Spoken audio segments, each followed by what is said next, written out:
It's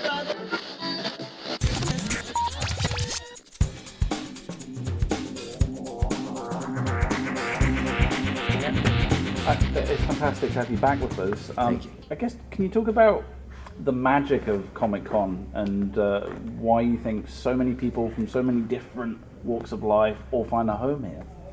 Well, it's we were talking about it last night. It's a place where everybody is accepted for what they love, and they're here to celebrate what they love. And we were talking about a friend of mine was he's a man. He's 6'5", and he dressed as Rey for from Star Wars, and everybody's like, that's awesome. And I think. Obviously, it wasn't always like that, and people who were nerdy or geeky were sort of marginalized. And this seems like a place where everybody gets to embrace what they do and what they love, and that's pretty great. It's a rare thing in this world. I mean, do you feel a sort of weird responsibility for that, given the fact that the first of the X-Men films, for many people, was seen as a watershed moment in taking the entire comic book genre and mainstreaming it in a way that had never really previously been successfully achieved?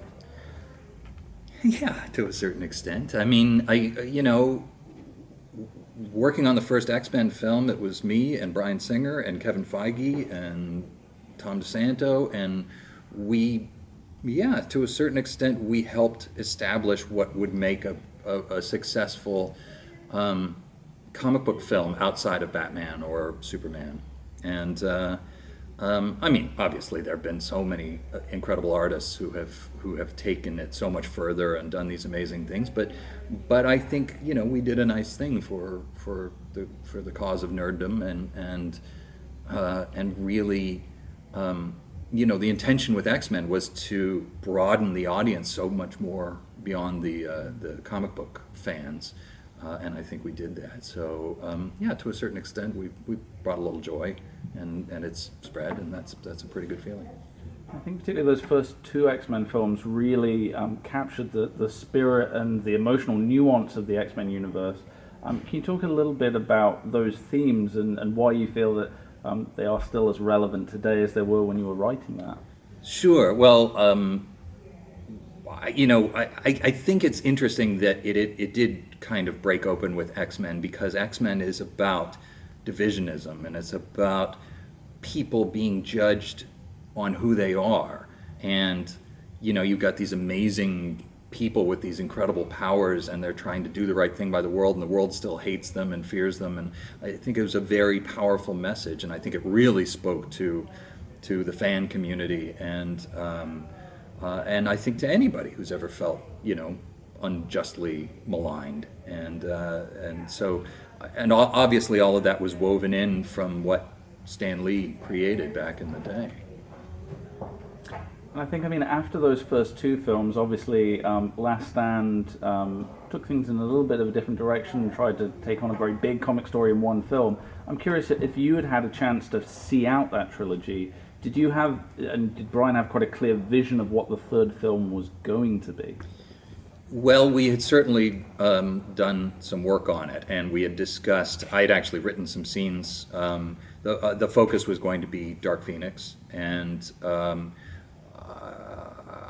me being such a fan of the Chris Claremont run of X-Men, I was really going to try to bring out as much of Dark Phoenix as possible. So.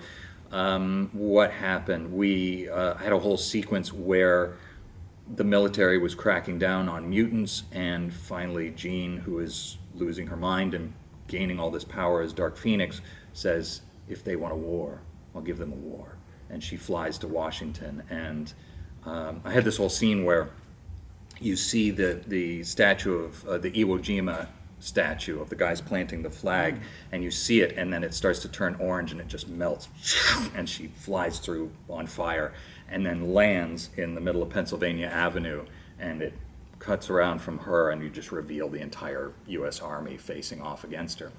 And of course, her power grows and grows, she gets out of control, and I really wanted to take it to that moment where Wolverine finally gets the chance to kill her, and he's a killer, but he can't do it because he loves her, and she gets, you know, gets into her right mind again and says, do it, you have to do it, otherwise you won't be able to stop me. And he just, this killer at the crucial moment can't do it, and then Dark Phoenix comes back and blows him away. And so that was what we really wanted to do. I think obviously I could pitch you the whole movie, but yeah. I really don't have time. Sorry, I'm trying to remember all my questions because my laptop died. Okay.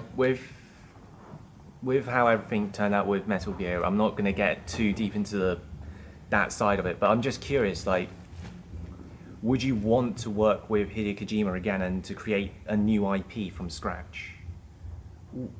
A new IP?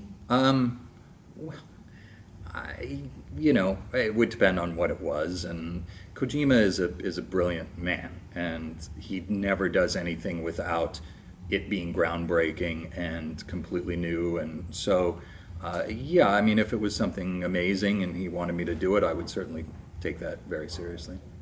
Is there any other video game franchise or even another role that you wish you had?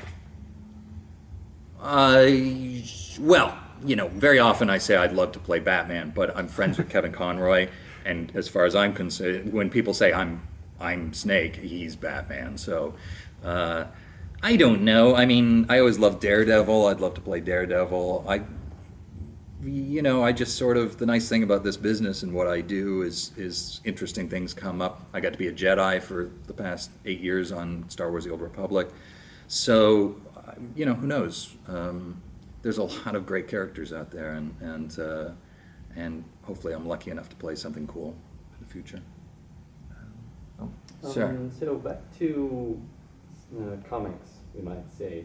For some reason, you were one of the few men who actually managed to not get Alan Moore angry. So, can you tell us your secret, or how did you do it with the Watchmen screenplay, actually?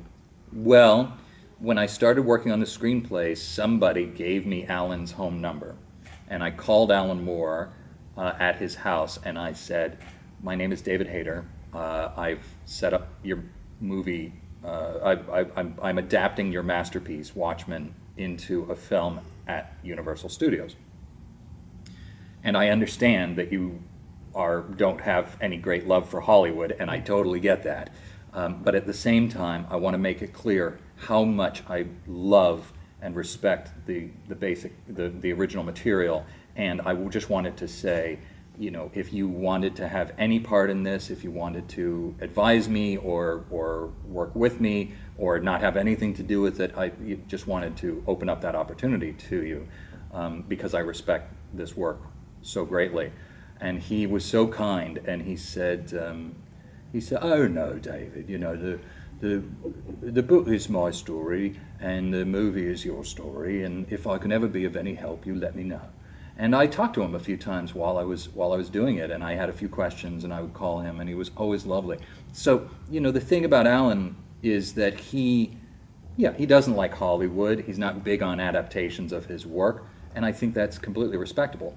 But writer to writer, he was always so nice to me and so respectful, and you know, he never brought any of that negativity towards Hollywood to me. So, I think there's a difference there between the machine and artists sort of discussing with each other what they want to do. Okay, so back to video games now. Mm-hmm. How do you feel? I feel about great. The idea, no, how do you feel about the idea of you know, having given the voice to such an icon of the video game history, such as Solid Snake? Mm-hmm.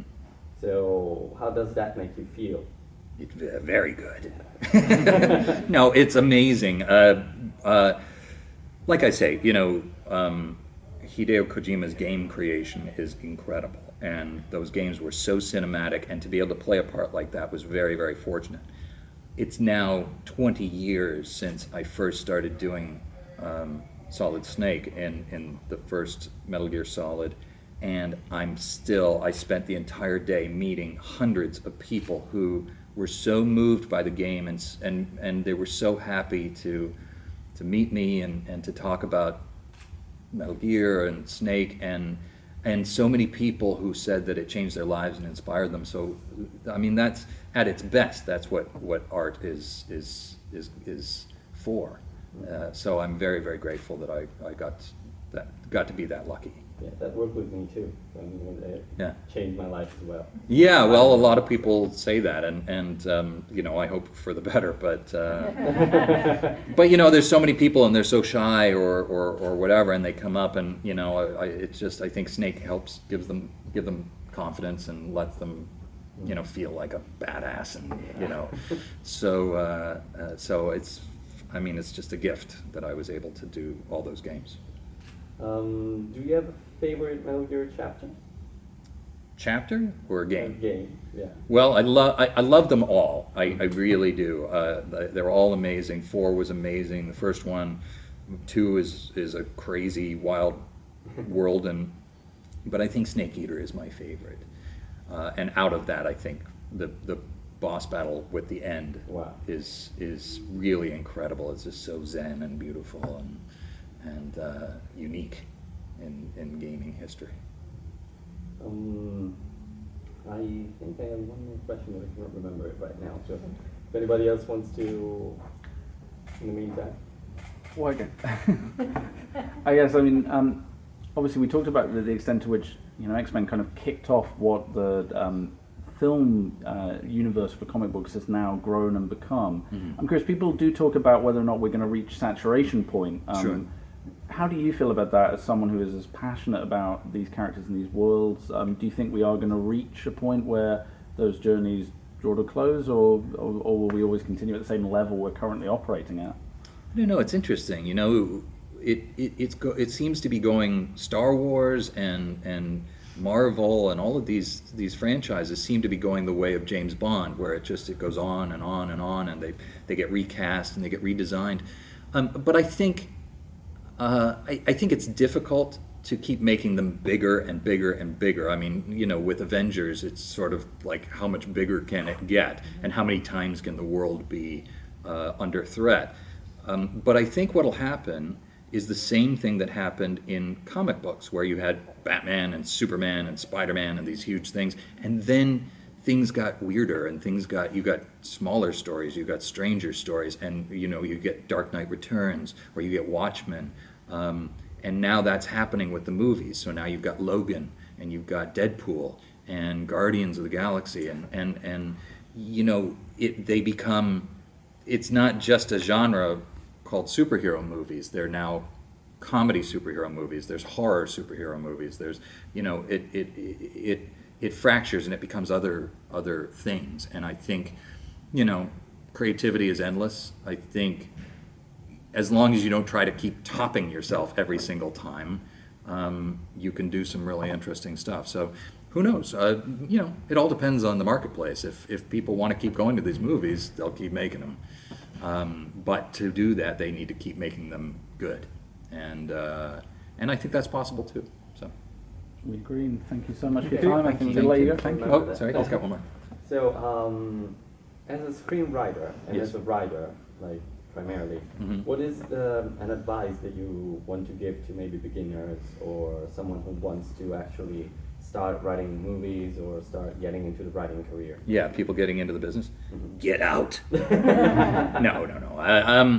I would say it's not easy. I would say if you love it and you just have to do it, then do it, and just write and find your fire and enthusiasm and your voice, and you can't help but be unique if you do that. Another piece of advice I would say is a lot of people write one screenplay and then it's so much work that they can't imagine doing more. And really what you have to do is you write one screenplay and it's probably terrible. Then you write a second screenplay and it's probably terrible. Then you write a third screenplay and it's not bad. Then you take everything you've learned, go back, rewrite the first screenplay, rewrite the second screenplay, and then keep going, and you'll build up a body of work that you know may start to sell. And but people who write one thing and then just keep you know, they keep bringing, like, people who submit scripts to me, somebody who brings me the same script 5 years in a row, I'm like, well, you know, I didn't like it the first time. Like, you know, what else do you have?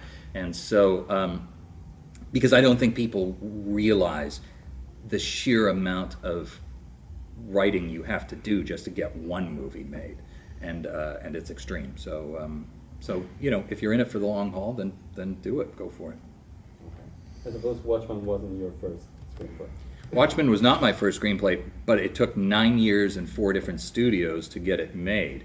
And I don't know how many drafts. I mean, 20, 30, 40 drafts. So just that alone was a massive amount of work. The first X-Men movie was probably 120 drafts, and it's, you know, it's a lot.